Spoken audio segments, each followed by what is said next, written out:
पाकिस्तान के नामवर सहाफ़ी एतराज़ है कि होस्ट आदिल अब्बासी और दुनिया न्यूज़ के नुमाइंदे खुसूसी आमिर सईद अब्बासी वो मरी के बारे में क्या कहते हैं, इस साने का जिम्मेदार किसे समझते हैं? मरी के साने का जो असल जिम्मेदार है वो है हुकूमत। अगर मैं मान भी लूं कि ये बर्फबारी बहुत ज्यादा हुई है तो इसका जवाब कौन देगा कि हजारों गाड़ियां अंदर कैसे गईं? इसका जवाब कौन देगा कि 2 दिन जो है वो ट्रैफिक ब्लॉक रही है? मकामी लोग हैं, उनका कोई अमल दखल नहीं होता। ये हुकूमत ने ही फैसला करना होता है और एडमिनिस्ट्रेशन ने ही करना होता है कि कैसे कंट्रोल करना है। उर्दू पॉइंट की वीडियोस देखने के लिए हमारा चैनल सब्सक्राइब कीजिए और बेल के आइकन पर क्लिक कीजिए ताकि आप हमारी तमाम आने वाली वीडियोस से बाखबर रह सकें।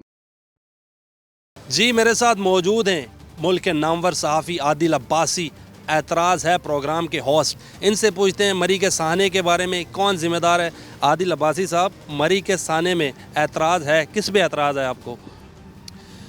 मरी के साने का जो असल जिम्मेदार है वो है हुकूमत। और हुकूमत अगर किसी पे ज़िम्मेदारी फ़िक्स करे वो है इंतज़ामिया, क्योंकि इंतज़ामिया की नाकिस प्लानिंग की वजह से ये सब कुछ हुआ है। आपको भी पता है कि आपका हमारा सबका उस इलाके से गुज़र आज से नहीं ज़मानों से हो रहा है। और ये अपना इलाका है, इसलिए हम इस इलाके को समझते भी हैं, इसकी डायनामिक्स को किसी आम सहाफ़ी की बनस्बत जो कि दूर से बैठे हुए इस पर कमेंट कर रहे होंगे।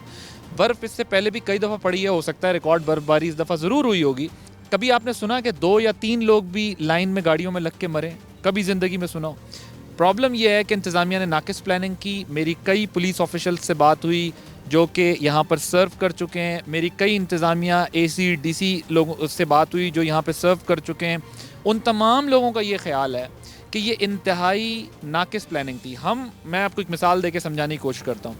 वो कहते हैं कि अगर मिसाल के तौर पे मेट डिपार्टमेंट ने फोरकास्ट किया था कि जी 31 दिसंबर को जो है वो बता दिया कि आपको 5 जनवरी को एक हैवी स्नोफॉल होनी है या रेन होनी है, तो आपको उसकी तैयारी 4 तारीख को नहीं करनी, आपको उसकी तैयारी करनी है 2 तारीख को। हम 2 तारीख को कहते हैं पुलिस ऑफिशल्स और ब्यूरोक्रेसी जाके GPO चौक पे अपना हेडक्वार्टर बना के मॉनिटरिंग सेल बना के बैठ जाते थे। वो ये कहते हैं कि जी हमारी ड्यूटी ये होती थी कि जो RPO CPO हैं वो जाके ख़ुद से चौकियों के ऊपर उन 2-3 दिनों में जब वो स्पेल आया हुआ होता है स्नोफॉल का, रेन का, तो मॉनिटर करते थे जाकर कि कौन सी चौकी क्लियर है, कौन सी सड़क क्लियर है, कौन सी क्लियर नहीं है।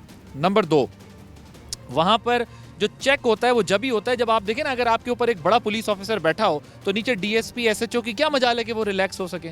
और अगर आप प्लान करना है तो आप करेंगे 2 या 3 दिन पहले जाके, ताकि आपको पता चल जाए कि अगर 5000 गाड़ियों की कैपेसिटी है मरी की और 25,000 गाड़ी अंदर दाखिल हो गई या 30,000 गाड़ी अंदर दाखिल हो गई है, 1 सवा लाख बंदा अंदर शहर के चला गया है, तो फिर तो आपके लिए मुमकिन नहीं रहता ना। तो आपने उस 5000 की तादाद को अगर 8 और 10 पे भी आए तो फिर बाहर 3 पॉकेट्स पे रोकना है।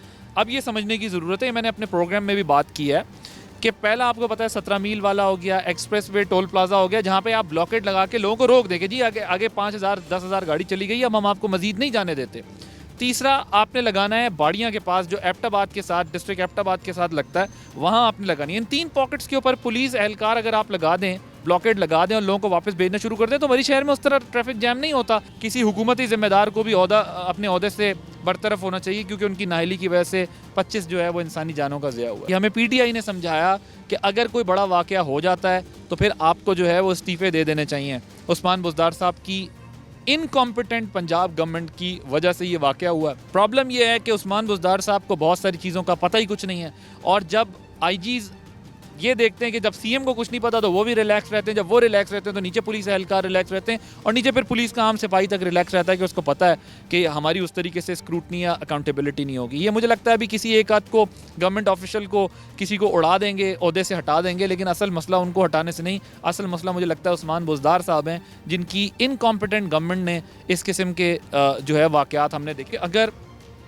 फ़ौज बर वक्त ये कार्रवाई ना करती तो इंसानी जानों का ज़िया इससे ज़्यादा होता। लोगों को भी समझने की ज़रूरत है। मैं लोगों को ये चीज़ इसलिए कहूँगा समझने की ज़रूरत है क्योंकि बदकिस्मती से हमारी हुकूमतें, हमारी इंतज़ामिया अपनी ज़िम्मेदारियाँ पूरी करने में नाकाम रही हैं। तो आप खुदारा अपना ख्याल रखें, अपनी ज़िम्मेदारी को समझें और अपनी जान की हिफाजत जो है वो ख़ुद करें, क्योंकि अगर आपने अपना ख्याल खुद ना रखा तो यही होगा जो हम देख रहे हैं अनफॉर्चुनेटली। भाई साहब, आपका भी उस इलाके से ताल्लुक़ है, 20-25 साल से आना जाना है, क्या समझते हैं जो पिछली गवर्नमेंट्स थी, पिछली हुकूमतें थी, वो अच्छा सर्वाइव कर लेती थी बर्फ़बारी में, या ज़्यादा जब गर्मी होती थी ज़्यादा सयाह आते थे, सर्वाइव करती थी इस हुकूमत की बनस्बत? जी मैंने आपको बताया ना कि हमने तो कभी नहीं सुना कि लाइनें लगी हों, गाड़ियाँ बंद हुई हों और उसमें लोग मर गए हों। लाइनें लगी हैं, यस, रश लगता था, यस, ट्रैफिक जैम होता था, लेकिन कभी ज़िंदगी में ये नहीं सुना कि वो ट्रैफिक जैम होने की वजह से लोग गाड़ी के अंदर मर गए हों। या अगर मैं मान भी लूँ कि ये बर्फ़बारी बहुत ज़्यादा हुई है, तो इसका जवाब कौन देगा कि हज़ारों गाड़ियाँ अंदर कैसे गईं? इसका जवाब कौन देगा कि 2 दिन जो है वो ट्रैफिक ब्लॉक रही है? इसका जवाब कौन देगा कि मैं आपको एक तरीका बताता हूँ।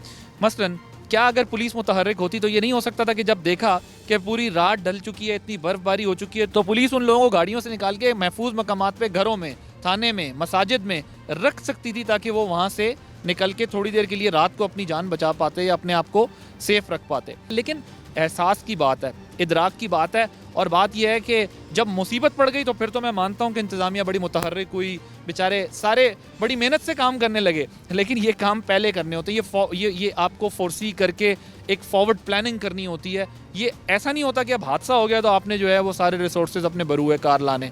बहुत सारे ऑप्शंस थे जिसके ऊपर काम किया जा सकता था। बहुत ही अफसोसनाक ये वाक़या है, इसकी तो जितनी मजम्मत की जाए और जितना अफसोस किया जाए उतना कम है। लेकिन मेरा ये ख़्याल है कि इस सारी सूरत हाल के ऊपर ये कहा जाए कि वक्त करता है परवरिश बरसों, हादसा एकदम नहीं होता।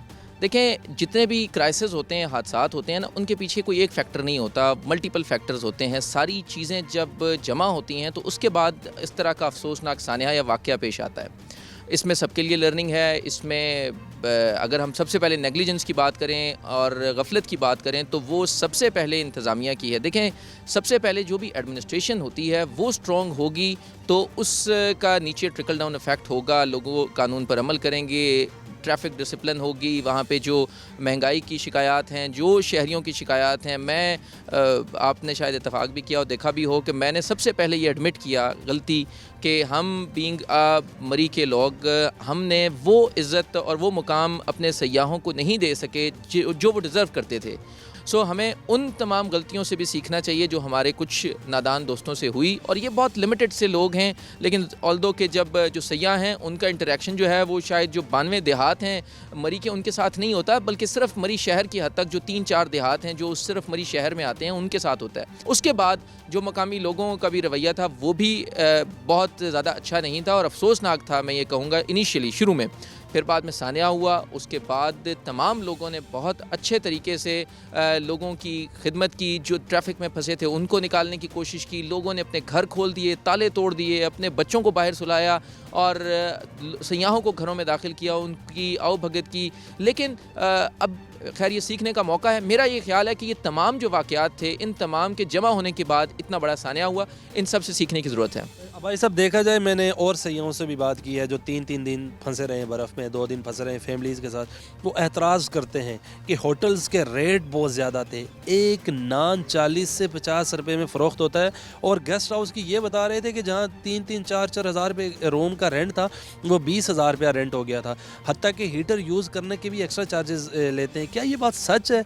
जी, आई टोटली एग्री। मैं सबसे पहले ये तस्लीम करता हूँ कि जो मरी शहर में होटल्स में जो और वहाँ पे जो सयाहों के इंतज़ामात के हवाले से एक जनरल शिकायत है वो हमें भी बाज़ औक़ात फ़ेस करनी पड़ती है। वो यही है कि वहाँ पे रेट्स ज़्यादा होते हैं और आम तौर पे क्राइसिस में ज़्यादा हो जाते हैं और लोगों की मजबूरियों का फ़ायदा उठाया जाता है, और मैं इस गलती को तस्लीम करता हूँ। अब बात यह है कि ये जो मरी शहर का कारोबार है, इसमें मरी के जो देहात के लोग हैं उनका बहुत कम उसमें अमल दखल है। इसमें 40% मेरा ख्याल है कि जो 3 करीबी देहात हैं उनके लोगों का ज़्यादा वहाँ पे बिजनेसेस हैं।